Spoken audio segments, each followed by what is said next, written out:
प्यारे साथियों, हम लोगों ने कल एविडेंस का एक भाग कर लिया था और हमने प्रॉमिस किया था कि एविडेंस के शेष भाग को कल कवर करेंगे। आप लोगों की तैयारी तो अच्छी चल रही होगी। मुझे उम्मीद है कि धीरे धीरे एक एक दिन कमी हो रहा है। आज हम लोग 2 फरवरी को बात कर रहे हैं। रिकॉर्ड हमारा ये 2 फरवरी को हो रहा है, लेकिन ये पहुँचते पहुँचते 3 फरवरी तक आपके पास जाएगा। ये भी ध्यान रखिएगा कि ये एग्ज़ाम की तिथि के 2 दिन पहले यानी 12 फरवरी को पेपर है। आपको घर से निकलना भी होगा। कुछ लोगों की सेंटर हो सकता है 10 किलोमीटर से 40 किलोमीटर से अधिक दूरी पे हों, तो 40-50 किलोमीटर से अधिक दूरी पे आदमी सोचता है कि सेंटर पे पहुंच जाएं। वैसे जिस हिसाब से सेंटर आवंटित किया है तो मध्य लखनऊ या मध्य उत्तर प्रदेश को छोड़ दिया जाए तो बाकी के लिए सबको सुविधा दिया है। जो उस साइड से हैं, आगरा सेंटर है, मेरठ सेंटर है, आपको जानकारी है 5 जगह सेंटर है। तो वहाँ समय से पहुँचने के लिए आपकी तैयारी का जो प्रोग्राम है, जो शेड्यूल सिस्टम है, वो मैक्सिमम 10 फरवरी तक होना चाहिए। उसके बाद पढ़ाई बंद, बिल्कुल बंद, नॉन स्टॉप बंद। वहाँ लास्ट तक सेंटर के सामने ऐसे किताब पलटने से नहीं होता। जिसका सिलेक्शन होना है वो बिल्कुल प्राइवेट मूड में एकदम समझ जाइए, फ्रेश माइंड से रिवीजन रिवीजन रिवीजन। इसीलिए मैंने ये लेटेस्ट में आपको 2 नंबर का फ़ायदा दिलवाने के लिए छोटी कोशिश की है। मैं चाहता तो करंट वगैरह के लिए भी क्लास देता, लेकिन वो उतना उपयोगी नहीं है। इसमें अगर एक केस ला आपका सीधा फंस गया तो 2 नंबर इकट्ठे मिलेगा। यानी ला का कोई भी क्वेश्चन आपने अगर सही कर लिया तो 2 नंबर का सीधा लाभ है। तो आपको चाहे नंबर मिले कहीं से मिले, यहाँ से मिले, वहाँ माइनस मार्किंग से कटने से बचे, है ना। माइनस मार्किंग में कल जो मैंने दिशा निर्देश टाइप का, जो एक प्रकार से कह सकते हैं सावधानी के बारे में, दिशा निर्देश नहीं, सावधानी के बारे में जो चर्चा की थी उसको अमल में लाइएगा। मैं डेट सेवर कह रहा हूँ, आपको फ़ायदे में रहेंगे आप, और इससे टेंशन में नहीं आना है। वहाँ एक ऐसा सिनेरियो बन जाता है जैसे पेपर बहुत टफ आ गया। अब इसका आकलन तो पहले से होता नहीं, कभी कभी ये सिचुएशन क्रिएट हो जाती है। अक्सर इसको आप ऐसे भांप सकते हैं, जब एग्ज़ाम देने के बाद लड़के एक दूसरे को ना देखें। हम बता रहे हैं आपको लक्षण। आप जब वहाँ से निकलें और आपके बारे में ना आप बगल वाले को देखें ना बगल वाला आपको देखे, सब सर झुकाए और बुदबुद बुदबुद करते हुए निकलें, तब जान जाइए पेपर दमदार था।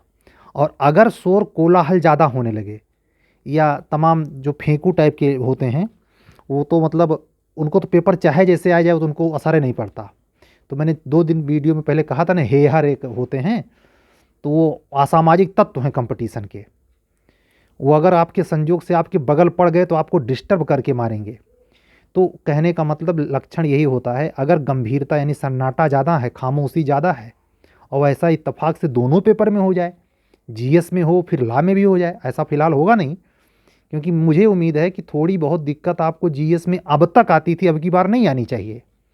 अगर ईमानदारी से आपने 9 व्यक्त किए हैं। आज भी हमारे पास एक अधिवक्ता मित्र का फ़ोन आया कि सर इसमें 9 व्यक्त से कितने सवाल पूछे जाने की संभावना है। हमने अपना जो पूर्वानुमान लगाया है, भाई 50 क्वेश्चन तो पूछना चाहिए।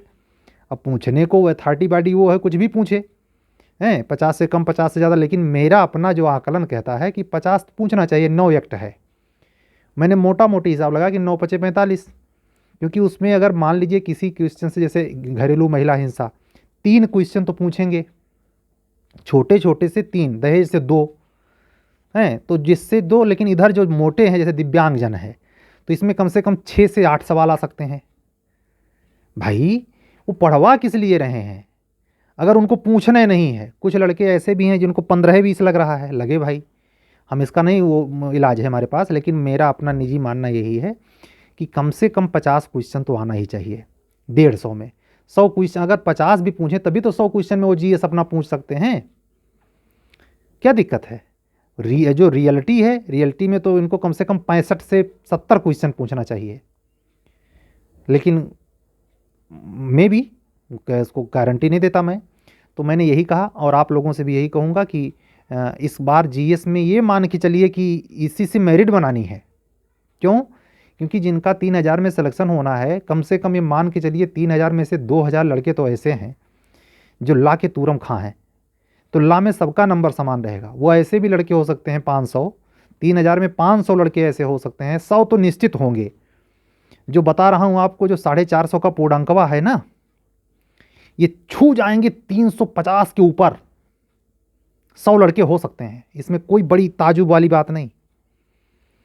उस बार भी हुआ था 610 वाले में, जब मेरिटिया 207 202 आई थी, तब भी 300 को क्रॉस करने वाले शेर थे। मजिस्ट्रेट भी बाद में बने। तो उसको लेकर के सावधान रहना है, बगल के मच्छरों से सावधान रहना है। जब फालतू की बातें चीत नहीं करेंगे तो कैसे डिस्टर्ब करेगा आपको। तो अगर पहले पेपर में सन्नाटा ज़्यादा है तो उसी हिसाब से सावधानी माइनस मार्किंग के लिए करना है। यही इस परीक्षा की आधी सफलता तो ये है कि माइनस मार्किंग के आप शिकार ना हो जाएं। हम फोबिया नहीं क्रिएट कर रहे हैं, हमारी बात सावधानीपूर्ण ढंग से माइनस मार्किंग वाले पेपर में निपटने से है और सतर्कता बरतने से है। हम आपको डरा नहीं रहे हैं कि हे बाप रे माइनस मार्किंग है, खा जाएगा। खा नहीं जाएगा। आप जो ओवर कॉन्फिडेंस में अतिरिक्त गलतियां करके आते हैं, अपना मतलब उसी पर खुद ही चल जाते हैं, अपने हाथ से अपना शिकार करते हैं, तो ये ना होने पाए। ठीक है। तो कल के वादे के मुताबिक अब हम लोग बात करेंगे एविडेंस के बचे हुए केस लॉ पर, और कल कोशिश करूंगा कॉन्स्टिट्यूशन के बारे में, केस लॉ के बारे में आपसे चर्चा करूं। ये चर्चा हमारी इस तरीके से चलती रहेगी, आपकी एग्ज़ाम के एक दिन पहले तक चलती रहेगी। क्या दिक्कत है? जैसे आप 75 चैनल देखते रहते हैं, कभी मूड नहीं किया पढ़ने का तो गिरी जी का चैनल देख लीजिए। क्या दिक्कत है? अगर आप हमारे चैनल पर नए हैं तो चैनल को सब्सक्राइब कर लीजिए, लाइक कर लीजिए। मैं कल भी कहा था, आज भी कह रहा हूँ, उत्तर प्रदेश उच्चतर न्यायिक सेवा जूनियर डिवीज़न को ध्यान में रखते हुए हमने लोकल और माइनर पे स्पेशल क्लास चला रखा है। बच्चे जुड़ रहे हैं। आपको भी यथाशीघ्र इसका लाभ लेने के लिए अगर ज़रूरत महसूस होती है तो आप मेरे व्हाट्सअप नंबर 7705090393 पर संपर्क करके जुड़ सकते हैं। अभी स्टार्टिंग पीरियड है, 20 दिन से क्लास को कंटिन्यू किया गया है, लेकिन आज उसका विशेष श्री गणेश था और उसी को कंटिन्यू करते हुए हम आगे बढ़ रहे हैं। आप लोग जुड़ेंगे, आपको दोनों परीक्षाओं में लाभ मिलेगा। अगर आप दोनों के कैंडिडेट हैं तो, या साल भर में आप होने वाले हैं तो भी। एक संभावना ये भी है कि उच्चतर न्यायिक सेवा में क्या इसी तरह जूनियर डिवीज़न की तरह जीके वाले पोर्शन में 9 एक्ट जोड़ा जाएगा। अब ये तो हाई कोर्ट जाने, लेकिन संभावना अन्यमनस्कता बनी हुई है। वहाँ तो विवाद अभी इसी बात का है कि वैकेंसी क्यों नहीं आ रही, क्यों नहीं आ रही, कैसे नहीं आ रही। तो ये समय के हिसाब से सब क्लियर हो जाएगा। मैं उम्मीद करता हूँ कि 15 अप्रैल के बाद स्थितियाँ काफ़ी स्पष्ट हो जानी चाहिए। अभी थोड़ा इधर मुश्किल है साफ़ होने में, धुंध बनी रहेगी, लेकिन फिर भी आप उसके चक्कर में अपना समय मत गंवाइए। चाहे स्वयं से पढ़िए या किसी से पढ़ लीजिए, या हमसे अगर आपको लगता है कि सर के पढ़ाने से मुझे समझ आएगी तो आप ज्वाइन कर सकते हैं। बैच स्टार्ट है। उत्तर प्रदेश उच्चतर न्यायिक सेवा पर फोकस है, लेकिन वो मुख्य परीक्षा की तैयारी इस ढंग से हो रही है कि आपको ये आत्मसात करवा दे कि चाहे जिस स्तर का पेपर आए, जूनियर डिवीज़न आए, हायर डिवीज़न आए, मैं देखता हूँ लगभग कॉमन सवाल पूछे गए हैं। हाँ, कुछ सवाल में डिफरेंस है, जो हाई एचजीएस के लिए थोड़ा अलग पहलू से लिखना है, अलग ढंग उसमें चाहिए और अलग कॉन्सेप्ट चाहिए। तो वही चीज़ मैं करने के प्रयास अपने क्लास में कर रहा हूँ। जो बच्चे जुड़ रहे हैं उनकी सराहना मुझे मिल रही है, उनका प्रोत्साहन मुझे मिल रहा है। मैं उनका आभार प्रकट करता हूँ उनके प्रति। और आप भी जुड़ते हैं तो एक अच्छा लगेगा। एक इनिशिएटिव लीजिए और आप अपने बारे में एक औचित्यपूर्ण समय पर औचित्य निर्णय लेकर के अपने भविष्य को संवारने का मौका मत चूकिए। आइए बात कर लेते हैं एविडेंस एक्ट पर, जो कल सेक्शन हम लोगों ने केस लॉ पर बात की थी, तो उसमें हम लोग बात कर दिए थे, चैप्टर नंबर 3 ही हो गया था शायद। हाँ,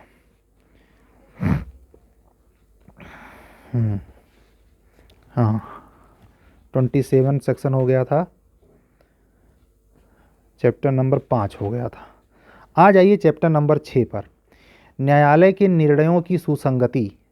सेक्शन वही प्रोबेट वाला, वहाँ से एक क्वेश्चन प्री में उठाएंगे। सेक्शन 40 से 45 खूब ध्यान से, 40 41 42 43 44 45 ध्यान से पढ़ के जाइए। उसी में एक केस है 43 पर, नोट कीजिए। गुलाब चंद्र बनाम चुन्नीलाल। इसमें क्या हुआ था कि धारा 43 पर एक अग्रगण्य निर्णय है। इस वाद में दुर्भावपूर्ण अभियोजन के लिए नुकसानी प्राप्त करने हेतु वाद को निर्णीत करते हुए मजिस्ट्रेट ने उसके ही सामने उसी विषय पर दांडिक कार्यवाही में पेश किए गए साक्ष्य को ग्राह्य किया। मामला सिविल सूट का था, कंपलसेशन चाहिए था इनको, गलत इनके पत्र में विद्वेषपूर्ण अभियोजन टार्ट याद कीजिए। तो उसमें जब केस चला तो एविडेंसरी वैल्यू कैलकुलेट करने के लिए क्रिमिनल मैटर का एविडेंस भी एक्सेप्ट किया गया 43 में। यही तो बात है पूर्व निर्णयों की सुसंगति है। तो ये याद रखिएगा केस ला गुलाब चंद बनाम चुन्नी लाल। उसके बाद एक और केस है 43 पर ही है, the duchess of Kingston case. The duchess of Kingston case note कर लीजिए।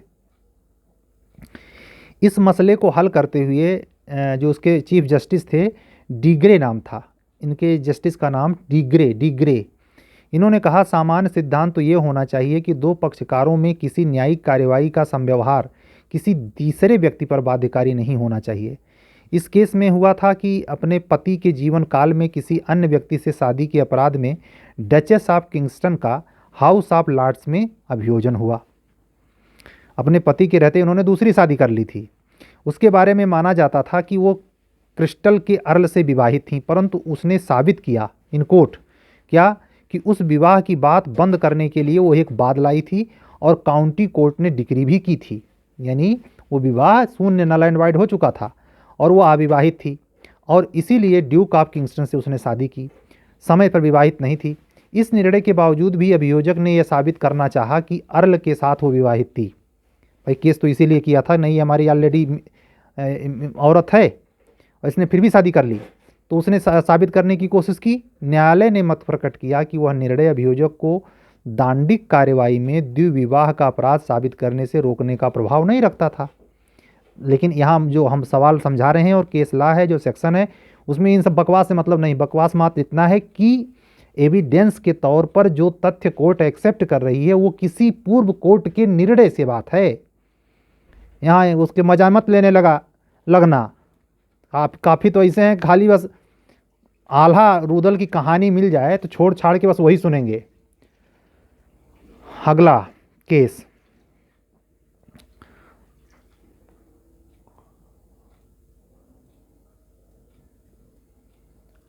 इकतालीस पर है, एलन बनाम डडास। एलन बनाम डडास प्रोबेट विषयक अधिकारिता का अर्थ समझाया है। बहुत अच्छा केस है ये। एलन बनाम डडास का केस में 41 पर आधारित है। प्रोबेट विषयक अधिकारिता का अर्थ ऐसे न्यायालय से है जैसे इंडियन सक्सेशन एक्ट 1925, वसीयती अधिकार। आप जो उत्तराधिकार पढ़ते हैं ध्यान से सुनिए, उत्तराधिकार अधिनियम 1956 जब उसमें पढ़ते हैं तो कौन सा राइट रूल करता है हैं? कुछ पता भी खाली भाई पीसीएस जे देने जा रहे हैं, एपीओ की एग्जाम थोड़ा है ही, तो आपको पता होना चाहिए कि निर्वसितीय है।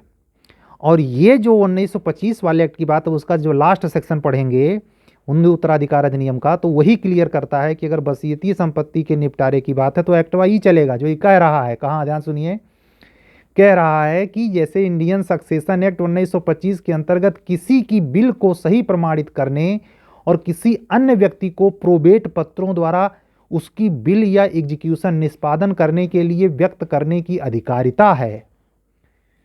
प्रोबेट का मतलब यही, बिल अगर किसी के पक्ष में कंसीडर्ड है और सब कुछ प्रमाणित है, मतलब कुछ फर्जी नहीं है, तो वो अन्य लोगों पर कैसे प्रमाणित होगा?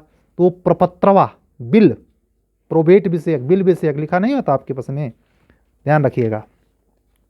बस इतना समझिए कि अगर एलन बनाम डडास का केस आए तो 41 पर ये डिपेंड है। ठीक है, 42 पर एक बात है, नोट करिए, लोक प्रकृति के विषय का अर्थ बताया गया है। ऐसे ही केस जब आप याद रखेंगे तो आपको क्रिस्टल क्लियर होगा, तथ्य समझ में आएंगे।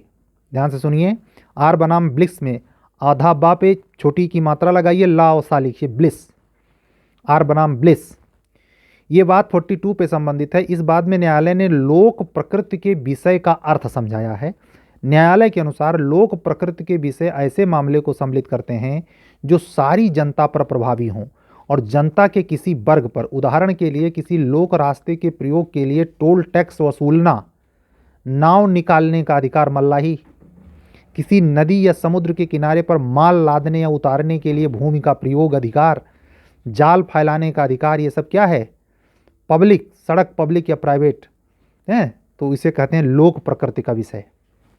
बस अब आ जाइए चैप्टर नंबर 7 पर।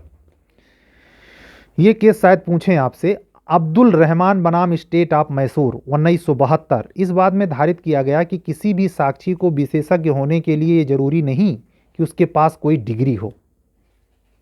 है ना जोरदार, नोट कर लीजिए। और आप नोट करिए, हाँ, हनुमंत बनाम स्टेट ऑफ मध्य प्रदेश। हनुमंत बनाम स्टेट ऑफ मध्य प्रदेश 1952 का पुराना सुप्रीम कोर्ट का जजमेंट है 45 पर। इसके अधीन किसी ऐसे विषय पर विशेषज्ञ का परिसाक्ष्य ग्राह्य किया जा सकता है जो उससे बताया नहीं गया है। हनुमंत के बाद में उच्चतम न्यायालय ने निर्णय इस विषय पर नकारात्मक था। अच्छा, नहीं, इसके पक्ष में नहीं था। इस बाद में प्रश्न यह था कि क्या एक विशेष पत्र एक टाइप मशीन से टाइप किया गया था। न्यायालय ने इस विषय पर विशेषज्ञ की राय लेने से इनकार कर दिया क्योंकि ये धारा 45 के क्षेत्र के बाहर प्रतीत होता है। कोई खास इंपॉर्टेंट केस नहीं है, इसके चक्कर में नहीं। आर बनाम ओकले, नोट कर लीजिए। बस 2 ही केस इसमें। ये अब्दुल रहमान वाला केस सबसे ज़्यादा इंपॉर्टेंट है, वो ध्यान रखिएगा, ठीक है। और एक है अब्दुल रज्जाक बनाम स्टेट ऑफ महाराष्ट्र। ये भी केस बहुत इंपॉर्टेंट है। इसमें था कि कुत्ते की सहायता से की गई खोज को भी विज्ञान का विषय माना जाता, वैज्ञानिक साक्ष्य है। उसके बाद आइए चैप्टर नंबर 8, सील और दोष सिद्धि की सुसंगति। इसमें आप 3 केस नोट कीजिए। आर बनाम बटर वासर 54 पर, आर बनाम राउटन, इसका जो चीफ जस्टिस थे काकवर्ण थे, आर बनाम राउटन हैं। इसमें अभियुक्त ने अशिष्ट हमला करने के लिए विचारण में अपने अच्छे सील का एविडेंस दिया। सोचिए, अभियोजन ने एक साक्षी को इस साक्ष्य का खंडन करने के लिए पेश किया। उससे पूछा गया कि प्रतिवादी के आचरण की शिष्टता तथा नैतिकता के बारे में साधारण सील क्या है। गवाह ने कहा कि पड़ोसियों की राय के बारे में बिल्कुल नहीं जानता क्योंकि जब मैं उसे जानता था तब मैं स्कूल जाने वाला एक बच्चा था, परंतु मेरा तथा मेरे भाइयों का विचार है कि वह ऐसा आदमी है जो घोर से घोर अशिष्टता तथा खुलेआम अनैतिकता बरत सकता है। चीफ जस्टिस काकबर्न ने कहा कि प्रश्न जो उठता है वो यह कि किस समय तक ऐसे साक्ष्य को रखना चाहिए जो अभियुक्त द्वारा दिए गए सील के साक्ष्य को खंडन करने के लिए पेश किया जाना चाहिए। हमारा विचार है कि ऐसा साक्ष्य उसी प्रकृति का होना चाहिए तथा उन्हीं सीमाओं के अंदर रहना चाहिए, अर्थात चाहे अभियुक्त साधारण तौर से अच्छे सील का साक्ष्य दे सकता है, परंतु इसके खंडन के लिए दिया गया साक्ष्य उससे अलग वर्णन का होना चाहिए और केवल यह दर्शाते हुए कि अच्छा सील जो उसने बताया है वो सही नहीं है क्योंकि उसकी साधारण ख्याति अच्छी नहीं है। बस इतना आप इसमें याद रखिए कि आर बनाम राउटन का मामला सील से है, संबद्ध है, ठीक है। एक केस था गुडी बनाम ओघम्स प्रेस लिमिटेड। इसमें शामिल किया गया बुरे सील के साक्ष्य के लिए पूर्व दोष सिद्धि सुसंगत होती है, बहुत इंपॉर्टेंट। इसके जजमेंट में लॉर्ड डेनिम के विचार हैं। Lord denim. चैप्टर नंबर 9 पे आइए। चैप्टर नंबर 9 दस्तावेजी साक्ष्य के तौर पर 2 चीज़ें आप सेक्शन 57 पे लिखिए। केस हरप्रसाद बनाम शिवदयाल, हरप्रसाद बनाम शिवदयाल। और उसी से टच एक और केस नोट कर लीजिए, ओंकार नाथ बनाम दिल्ली एडमिनिस्ट्रेशन, दोनों 57 पर है, ठीक है। राम सिंह बनाम कर्नल राम सिंह, बहुत ही इंटरेस्टिंग केस है, सुना रहा हूँ आपकी इसकी स्टोरी। 57 पर सुनिए क्या कहानी है। इस बाद में उच्चतम न्यायालय ने टेपरी कार्ड के संबंध में सिद्धांत को केवल इस सीमा तक सीमित कर दिया है कि यह दर्शित करना होगा कि टेप भरा जाने के बाद उचित अभिरक्षा में रखा गया था। इस मामले में डिप्टी कमिश्नर ने टेप को स्टेनोग्राफर के पास ही छोड़ दिया था। हाँ, तो वहाँ टेम्पर हो सकता है भाई, टेप में उसकी जो महत्वपूर्ण एविडेंस है उसको डिस्टर्ब कर सकता है ना स्टेनोग्राफर, काहे छोड़ दिए वहाँ। बहुत सही, राम सिंह बनाम कर्नल राम सिंह, ठीक है। इसमें एक आर्य मलकानी वाला केस है, टेप रिकॉर्ड का निदर्शक बाद अभियुक्त एक डॉक्टरी ऑफिसर था और वो अपना मामला सर्वोच्च न्यायालय में लेकर गया। एक अन्य डॉक्टर जो एक नर्सिंग होम चला रहा था, उसने एक मरीज का ऑपरेशन किया जो बाद में मर गया। चूंकि मृत्यु ऑपरेशन के बाद हुई थी, अतः डॉक्टरी जांच करवाई गई। जांच करने वाले डॉक्टर ने दूसरे डॉक्टर से पैसा लेकर रिपोर्ट पक्ष में करने का वादा किया। सोच लीजिए, भुगतान एक डॉक्टर के माध्यम से होना था और स्थान तय करने हेतु अंतिम बातचीत टेलीफोन पर द्वारा होनी थी। पुलिस कमिश्नर को ये बात बता दी गई और उन्होंने डॉक्टर के टेलीफोन से टेप रिकॉर्डर की तारों को जोड़ दिया और इस प्रकार फांसने वाली बातचीत रिकॉर्ड कर ली गई। अरे डॉक्टर साहब बहुत बढ़िया। आर्यम मलकानी। उसके बाद आइए चैप्टर नंबर 10, सेक्शन 91-92 पर मशहूर वाद है काशीनाथ बनाम चंडीचरण। और दूसरा केस 92 पर नोट कीजिए, बाल किशन टैगोर बनाम WF लेन। ठीक है। उसके बाद चैप्टर नंबर 11 पे आइए, सबूत के भार के बारे में। रणछोड़ बनाम बाबू भाई 1942 गुजरात, जो आपसे एग्जाम में पूछ सकते हैं, सबका कितना लिखवा सकता हूं। एक रविंद्र कुमार डे बनाम स्टेट ऑफ उड़ीसा का 105 पर केस है, बहुत बढ़िया। Ravindra Kumar day 1976 supreme court, state of Orissa. इसमें 105 पर एक निदर्शक वाद है। अभियुक्त पर अपना बचाव साबित करने का जो भार होता है, उसके बारे में जो सिद्धांत उच्चतम न्यायालय ने प्रतिपादित किए हैं, उन्हें न्यायमूर्ति फजल अली ने इस वाद में पुनः दोहराया है। ठीक है। न्यायमूर्ति फजल अली ने 3 सिद्धांत दिए थे 105 के संदर्भ में। तो ये केस आप लिख सकते हैं, रविंद्र कुमार डे बनाम स्टेट ऑफ उड़ीसा। 106 पे शंभूनाथ बनाम state of Ajmer. UP lower 2003 में ये केस पूछा गया 108 पर, मोहम्मद शरीफ बनाम बंदे अली। 107 पर नोट कीजिए केसला आर बनाम लैमले। 107 पर यह केस ऐसे था जो कि 30 वर्ष के भीतर जीवित व्यक्ति के बारे में उपधारणा का प्रावधान करती है। इस वाद में कैदी एक स्त्री थी और उसका अभियोजन द्विविवाह के लिए हुआ था। उसने एक व्यक्ति से 1936 में विवाह किया था, 7 साल बाद 43 में उसे छोड़ दिया। 1847 में किसी अन्य व्यक्ति से विवाह कर लिया। 1847 में, जब 1936 में विवाह किया, हो सकता है गलत छपा हो, 1947 में किसी अन्य व्यक्ति से विवाह कर लिया। जिस दिन से उसने अपने पहले पति को छोड़ा था, किसी ने उसे देखा या उसके बारे में कुछ सुना नहीं था। अभियोजन ने उसकी आयु तथा उसके जीवित होने का कोई एविडेंस नहीं दिया था। न्यायालय ने मत प्रकट किया कि शादी के 4 वर्ष पूर्व तक वो जीवित था, इसलिए उपधारणा यह होती थी कि द्विविवाह के समय भी वो जीवित था, इसीलिए अभियुक्त दंडनीय थी। परंतु इसके विरुद्ध अपील होने पर इस निर्णय को रद्द कर दिया गया। न्यायमूर्ति ने प्रतिपादित किया कि द्विविवाह के लिए विचारण में अभियोजन पक्ष का यह साबित करने का कर्तव्य होता है कि दूसरी शादी के समय पति या पत्नी जैसी की बात को हो, जीवित था या जीवित थी। किसी व्यक्ति का किसी पूर्व तिथि को अस्तित्व में होना यह उपधारणा उत्पन्न भी कर सकता है और नहीं भी कर सकता है कि वह बाद की किसी तिथि पर जीवित था या नहीं। उदाहरण के लिए, अगर यह साबित किया जाए कि विवाह से 1 दिन पहले वह स्वस्थ था, तो बहुत मजबूत अनुमान होगा कि वह बाद में किसी तिथि को भी जीवित था। दूसरी ओर, यदि यह साबित हो जाए कि उस समय मरने की हालत में था, तो इससे अधिक कुछ साक्ष्य न हो तो न्यायालय उसे जीवित होने का अनुमान नहीं करेगा। सीधी सरल बात कही गई है, कोई वैसी नहीं। चूहरमल सेक्शन 110 पर, चूहरमल बनाम CIT। चूहरमल बनाम CIT। 112 पे गारफाथ बनाम गारफाथ।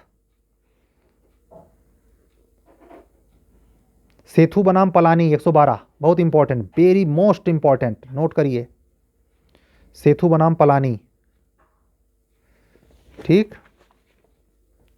अब आइए इस टॉपिक, हाँ एक और नोट कर लीजिए 114A पर, तुकाराम बनाम स्टेट ऑफ महाराष्ट्र। तुकाराम बनाम state of Maharashtra.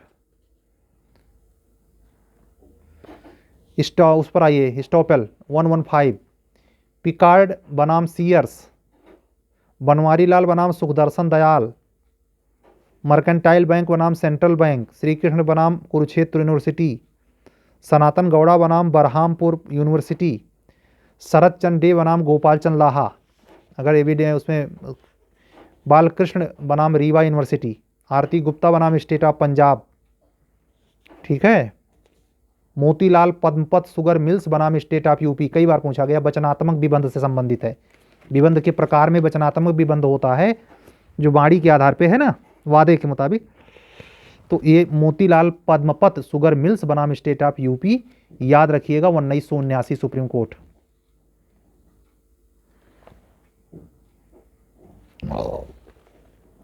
Chapter number 13 पे, चैप्टर नंबर 13 पे साक्षियों के विषय में आप नोट करिए। किशन सिंह बनाम स्टेप 119, रामचंद्र बनाम एम्परर 122, क्वीन एम्प्रेस बनाम डोनो ह्यू 122, ठीक है, राम भरोसे बनाम स्टेट ऑफ यूपी 122, आर के डालमिया बनाम दिल्ली एडमिनिस्ट्रेशन 133, डेविस बनाम डीपीपी, रामेश्वर बनाम स्टेट ऑफ राजस्थान, बहुत ही इंपॉर्टेंट केस है ये, आर बनाम भास्करवले 133, भुवनी साहू बनाम किंग एम्परर 133। चैप्टर नंबर 14 पे आइए, साक्षियों की परीक्षा के विषय के बारे में बात की जा रही है। सुखवंत सिंह बनाम स्टेट ऑफ पंजाब, सत्यपाल बनाम दिल्ली एडमिनिस्ट्रेशन 154 पर, और राम रतन बनाम बीतन कौर, प्रफुल्ल कुमार 154 पर, एम्परर 167 पे एक लास्ट केस नोट कीजिए, गंगाधर बनाम दिलाग्य 1964 पटना हाई कोर्ट, आर बनाम मार्स, इसका संबंध 165 से है। न्यायाधीश को चाहिए कि वो किसी साक्षी की विशिष्ट रूप से परिवादी के कथन में उस समय हस्तक्षेप न करे जब उसकी चीफ या जिरह चल रही हो, ठीक है, आर बनाम मार्स। तो इस तरीके से केस लॉ एविडेंस का खत्म हुआ, समय भी पूरा हुआ। कल हम संविधान पर बात करेंगे। जो महत्वपूर्ण केस लॉ हैं उसी हिसाब से आपको सेक्शन भी पढ़ना चाहिए, सारे सेक्शन इतने कम समय में दोहराया नहीं जा सकता। मेजर लॉ पढ़ते रह जाएंगे तो कब लोकल पढ़ेंगे, है ना। कल मिलेंगे फिर कॉन्स्टिट्यूशन पर, तब तक के लिए विदा दीजिए। अगर आप हमारे चैनल पर नए हैं, हमारा चैनल जरूर सब्सक्राइब कीजिए, लाइक कीजिए और शेयर कीजिए। मिलते हैं कल, तब तक के लिए विदा दीजिए। सत्यमेव जयते, शुभ रात्रि।